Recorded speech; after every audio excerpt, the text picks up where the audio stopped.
নমস্কার, আমি দেবশ্রী পান্থজন কথায় আপনাদের সকলকে স্বাগত। ফিরে এলাম নতুন একটি ভিডিও সাথে নিয়ে। আজ চলে এসেছি কলকাতার বাগবাজার এলাকার কোমরটুলির কাছে চিতপুর রোডে 520 নম্বর রবীন্দ্র সরণিতে। এই স্থানেই রয়েছে প্রায় 300 বছরের পুরনো রাধা মদন মোহনজিউর একটি অপূর্ব সুন্দর মন্দির, যার প্রশস্ত মার্বেলের সিঁড়ি, সুবিশাল ঠাকুর দালান, বিশাল বিশাল ডোরিক স্তম্ভ এবং প্রকাণ্ড বলরুম দেখলে পুরনো কলকাতার কথা মনে পড়ে যায়। 1761 সালে গোকুলচন্দ্র মিত্র দ্বারা প্রতিষ্ঠিত এই রাধা মদন মোহনজিউর মন্দিরের সাথে জড়িত রয়েছে বিষ্ণুপুরের মল্ল রাজাদের ইতিহাস। 1728 সালে হাওড়ার বালিগ্রামে জন্মগ্রহণ করেছিলেন গোকুলচন্দ্র মিত্র। মারাঠা সৈন্যদের আক্রমণের কারণে তার পিতা সীতারামের সাথে কলকাতায় চলে আসেন গোকুলচন্দ্র। অল্প সময়ের মধ্যেই তিনি লবণের ব্যবসায় প্রচুর অর্থ উপার্জন করেন এবং অত্যন্ত ধনী ব্যবসায়ীতে পরিণত হন। এছাড়াও ইস্ট ইন্ডিয়া কোম্পানির ব্যবহৃত হাতি, ঘোড়া ইত্যাদি পশুদের জন্য খাদ্য সরবরাহের ব্যবসাও তিনি শুরু করেছিলেন। একদা যে স্থানে এই মদনমোহন মন্দির অবস্থিত, সেখানেই প্রায় 56 বিঘা জমির উপর গোকুলচন্দ্র মিত্রের একটি সুবিশাল অট্টালিকা ছিল। আজ সে সমস্ত কিছুই প্রায় হারিয়ে গিয়েছে কালের গর্ভে, কিন্তু এই মদনমোহন মন্দিরটি আজও সগর্বে মাথা উঁচু করে দাঁড়িয়ে রয়েছে। মন্দিরটি প্রায় 300 বছরের প্রাচীন হলেও মদনমোহনের মূর্তিটি কিন্তু প্রায় 500 বছরের পুরনো।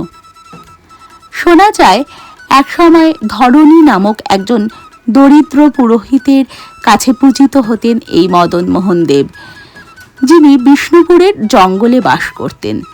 মল্ল রাজ্যের রাজা বীর হাম্বির একসময় শিকারে বেরিয়েছিলেন এবং তখন তিনি এই অপূর্ব সুন্দর মদনমোহনের মূর্তিটি দেখে অত্যন্ত আকৃষ্ট হন এবং তিনি সেই ব্রাহ্মণকে মূর্তিটি তাকে দিয়ে দেওয়ার জন্য অনুরোধ জানান।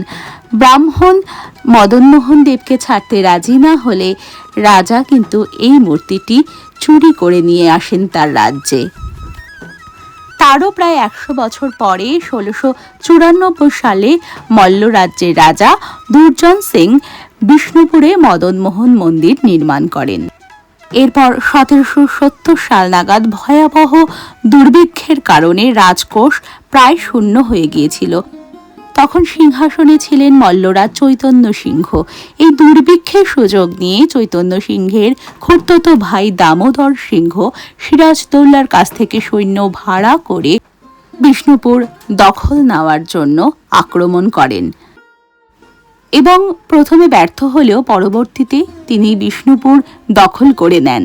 এই ঘটনার পর ব্রিটিশদের কাছ থেকে ন্যায় বিচার পাওয়ার জন্য চৈতন্য সিংহ কলকাতায় পালিয়ে আসেন। পালানোর সময় তিনি কেবলমাত্র তার গৃহদেবতা মদনমোহনকে সঙ্গে নিয়ে এসেছিলেন। ব্রিটিশরা তাকে তার ভাই দামোদর সিংহের বিরুদ্ধে মামলা করার পরামর্শ দেন, কিন্তু মামলার জন্য প্রচুর অর্থের প্রয়োজন ছিল। সেই কারণে তার একমাত্র সম্বল তার গৃহদেবতা মদনমোহনকে বিখ্যাত লবণ ব্যবসায়ী গোকুলচন্দ্রের কাছে তিনি বন্ধক রেখে প্রায় 1,30,000 টাকা নিয়েছিলেন এবং তিনি বলেছিলেন নির্দিষ্ট সময়ে ঋণ পরিশোধ করে তার দেবতা মদনমোহনকে তিনি বিষ্ণুপুরে ফিরিয়ে নিয়ে যাবেন। এর পরবর্তীতে বিভিন্ন বিষয় কথিত আছে। বলা হয় যে চৈতন্য সিংহ সময় মতো তার ঋণ পরিশোধ করেছিলেন এবং গোকুলচন্দ্র মিত্র আসল মূর্তির একটি প্রতিরূপ তাকে ফিরিয়ে দিয়ে আসল মূর্তিটি বাগবাজারের এই মন্দিরেই রেখে দিয়েছিলেন। আবার কথিত আছে যে এক রাতে গোকুল মিত্র মদনমোহনের কাছ থেকে একটি স্বপ্ন পেয়েছিলেন। স্বপ্নে মদনমোহন তাকে বলেছিলেন যে তিনি তার বাসস্থান ছেড়ে বিষ্ণুপুরেই বসবাস করতে চান, অর্থাৎ বাগবাজার ছেড়ে বিষ্ণুপুরেই থাকতে চান, কিন্তু প্রতি বছর একবার কালী পূজার পরে যে অন্নকূট হয় সেই সময়ে তিনি মাছির ছদ্মবেশে আবার এই বাগবাজারের মন্দিরে আসবেন। তখন থেকে আজ পর্যন্ত মদনমোহনের মন্দিরে সেই কারণে বিশাল করে অন্নকূট উৎসব জাঁকজমকের সাথে পালিত হয়ে থাকে। ওই দিন বিষ্ণুপুর থেকে হাজার হাজার গ্রামবাসী বাগবাজারে আসেন এই মদনমোহনকে দর্শন করতে। আর মদনমোহন এস্টেট সেই দিন সমস্ত ভক্তদের প্রসাদ বিতরণ করেন এবং নৃত্য গীতের মাধ্যমে দিনটি উদযাপিত হয়। আপনারা দেখতে পাচ্ছেন রূপোর সিংহাসনে অধিষ্ঠিত অপূর্ব সুন্দর মদনমোহনজিউ, রাধারানী এবং দুই পাশে দুই সখী।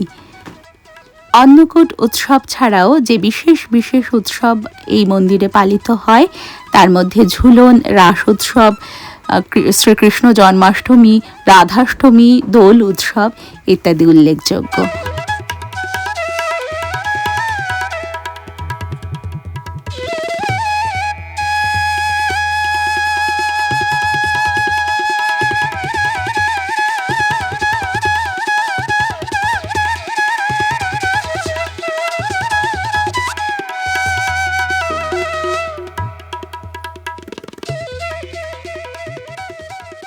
ইউরোপীয় স্থাপত্য রীতিতে নির্মিত এই অপূর্ব সুন্দর প্রশস্ত ঠাকুর দালান দেখলেই সত্যি মুগ্ধ হতে হয়।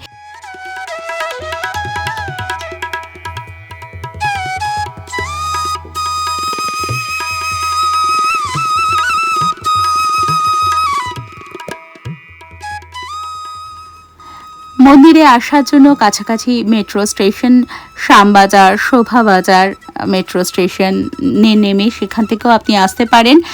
একেবারে কুমোরটুলির কাছে অবস্থিত এই মন্দিরটি বাগবাজারের সিদ্ধেশ্বরী কালী মন্দিরের পাশেই অবস্থিত। চিতপুর ট্রাম লাইন ধরে হেঁটে অথবা অটোতে কুমোরটুলির উল্টো দিকে পৌঁছেই এই মন্দির আপনারা দেখতে পাবেন।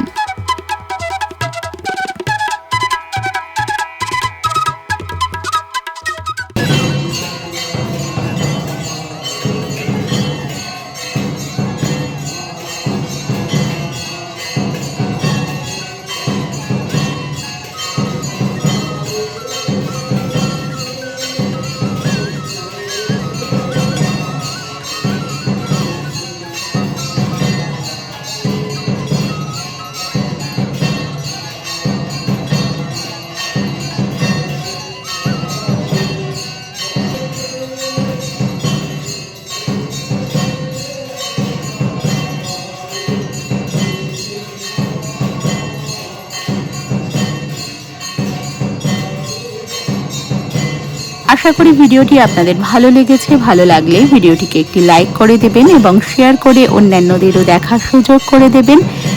আর যদি এখনও পান্থজন কথা ইউটিউব চ্যানেলটিকে সাবস্ক্রাইব করা না হয়ে থাকে তাহলে চ্যানেলটিকে সাবস্ক্রাইব করার অনুরোধ রইল।